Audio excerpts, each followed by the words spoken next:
Hello student, मैं गरिमा Sharma I study online की इस प्लेटफॉर्म में आप सभी का स्वागत करती हूँ। तो आज के इस सेशन में अपन डिस्कस करेंगे जो MDSU अजमेर यूनिवर्सिटी है उसमें बीएससी सेम थर्ड में जो फिजिक्स का पेपर चलता है अपने पास इलेक्ट्रॉनिक्स का, उस पेपर का कंप्लीट सिलेबस क्या होगा उसको डिटेल में अपन डिस्कस करेंगे। ठीक है, अब ये जो पेपर है फिजिक्स का सेम थर्ड का, इसका जो पेपर का पैटर्न एंड जो मार्किंग की स्कीम है सेम वैसी है जैसी सेम फर्स्ट में थी। ओके, वापस रिपीट कर रही हूँ। जो सेमेस्टर थर्ड का जो अपना पेपर है फिजिक्स का इलेक्ट्रॉनिक्स का, तो उसकी जो मार्किंग की स्कीम और पेपर का जो पैटर्न है वो सेम वैसा ही है जैसा सेमेस्टर फर्स्ट में था। ठीक है, तो पेपर का पैटर्न एंड मार्किंग की स्कीम यहाँ पे डिस्कस नहीं करेंगे क्योंकि आपने सेमेस्टर फर्स्ट के एग्जाम दिए हैं, तो सेम मार्किंग की स्कीम है और सेम पेपर का पैटर्न, तो पेपर के पैटर्न को वापस डिस्कस अपन नहीं करेंगे।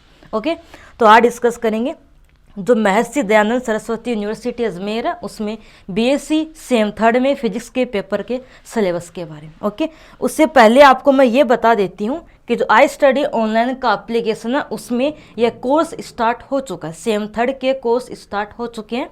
ओके, और यहाँ पर आपको बीएससी के कोर्सेज में पीसीएम और सीबीजेड के कोर्सेज मिलेंगे। पीसीएम में आपको physics chemistry math and CBZ में केमिस्ट्री बॉटनी एंड जूलॉजी की क्लासें मिलेगी। ठीक है, अगर आप पीसीएम से हो तो इसको सिलेक्ट कर लेना, अगर सीबीजेड से हो तो इसको आप चूज कर लेना। ओके, पीसीएम में आपको पर डे की 3 क्लासें मिलेगी और इसमें भी पर डे की 3 क्लासें मिलेगी। ओके, क्लासें आपको विथ नोट्स करवाई जाएगी, मतलब क्लास के अंदर ही आपको नोट्स भी लिखवाए जाएंगे।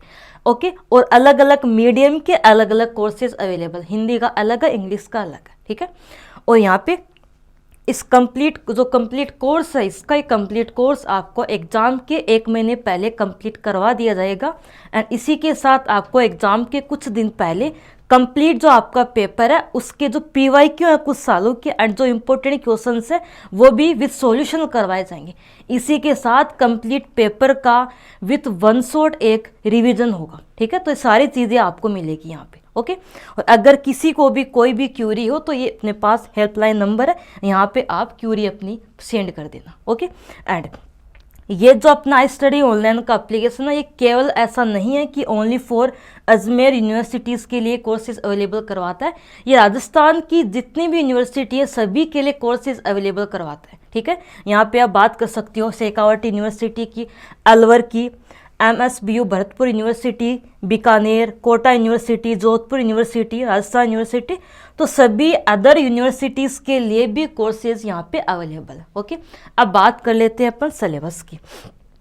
तो सेमेस्टर थर्ड में इलेक्ट्रॉनिक्स है फिजिक्स के अंदर, इसका सिलेबस क्या है वो देख लेते हैं। बाकी पेपर आपका 70 नंबर का है। ओके, इसमें आपके पास 3 यूनिट होती है। तो पहला यूनिट है, इसके अंदर आपका चैप्टर है और चैप्टर का नाम यहाँ पर है, ये बेसिकली है रेक्टिफायर डिस्ट कार्य। इसमें आप half wave rectifier, full wave rectifier, bridge rectifier, ripple factor, efficiency, filter वगैरह ये सारी चीज़ें डिस्कस करती हो। तो एक तो चैप्टर यहाँ पे कौन सा है, रेक्टिफायर है। इसी में डिस्कस करते हैं अपन वोल्टेज रेगुलेशन, जेनर डायोड वगैरह।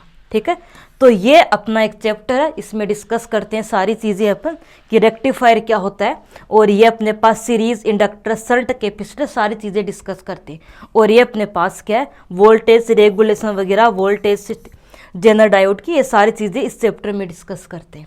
ओके, आगे देखिए अगला जो यूनिट है इसमें बेसिकली 2 चैप्टर है, दोनों चैप्टर ट्रांजिस्टर के ही हैं। तो एक तो ये चैप्टर है ट्रांजिस्टर का, ये चैप्टर, ठीक है, और एक चैप्टर है फील्ड इफेक्ट ट्रांजिस्टर जो कि ट्रांजिस्टर का ही एक टाइप है। अगर आप ये चैप्टर पढ़ रहे हो तो इससे पहले आपको ये चैप्टर आना चाहिए वरना समझ नहीं पाओगे। ठीक है, तो जो अपना सेकंड यूनिट है इसमें 2 चैप्टर है, दोनों चैप्टर ट्रांजिस्टर के ही हैं। एक ट्रांजिस्टर का बेसिक है, एक इसी का एक पार्ट है। ओके, तो ये अपनी सेकेंड यूनिट यहाँ पे क्या होती है, कंप्लीट होती है। अब बात करते हैं थर्ड यूनिट की। थर्ड यूनिट के अंदर 2 चैप्टर हैं, एक तो अपने पास है एम्पलीफायर विथ फीडबैक, तो ये चैप्टर है, इसी में डिस्कस करते हैं नेगेटिव फीडबैक को। ठीक है, तो एक तो ये चैप्टर है फीडबैक का, एक चैप्टर है ओसिलेटर। तो टोटल 5 चैप्टर है। पहली यूनिट में 1 चैप्टर है, दूसरी में आपके पास 2 चैप्टर है, तीसरी में यहाँ पे 2 चैप्टर है, चैप्टर 4 चैप्टर 5। तो ये आपका कंप्लीट सिलेबस है। Okay, thank you student.